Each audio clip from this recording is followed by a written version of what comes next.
Right, some of us would consider the training that it takes to be an Olympian more than enough work. But wait for this one, Aberdeen relay runner Zoey Clark has been reflecting on the recent Tokyo Games after getting her feet under the desk at her new day job as a graduate engineer. Wow. Yeah, the athlete who runs the 400-metre relay spoke to the Nine about juggling her two demanding careers. Here's our reporter, India Grant. It's not quite as tough as competing at the Olympics, but relay runner Zoey Clark is still keeping on top form after her first games. But the relay runner isn't just a full-time athlete. Like many of us, she has a desk job as a graduate process engineer in Aberdeen. She says it provides a balance.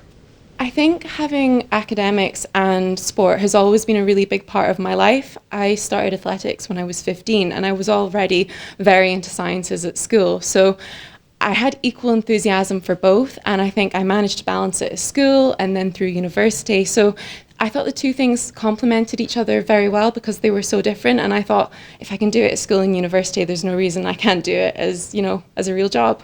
After a full day's work in one challenging environment, it's onto the track to train for her other life. For Zoey, COVID has meant changes to her routine.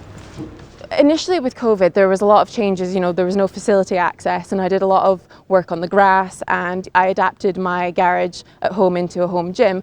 And because I'm balancing my life with work, actually the home gym really benefited me because it was great from a time management point of view. I don't have to commute half an hour to go to a training facility. So there's a lot of little things that became more apparent during COVID that you wouldn't normally do, but we're definitely going to keep in the future. With many events cancelled due to the pandemic, Zoey has had a bumpy year to catch up on. Typically in athletics, we work on 4-year cycles, so an Olympic cycle. The last one was a wee bit longer because it was delayed. So now we're looking ahead to Paris, which is only in 3 years' time, which isn't actually that long. So it's all about refocusing and planning for that. Zoey's dedication means she manages 2 successful careers, and she has advice for upcoming athletes who are considering running in her footsteps. Definitely don't limit yourself.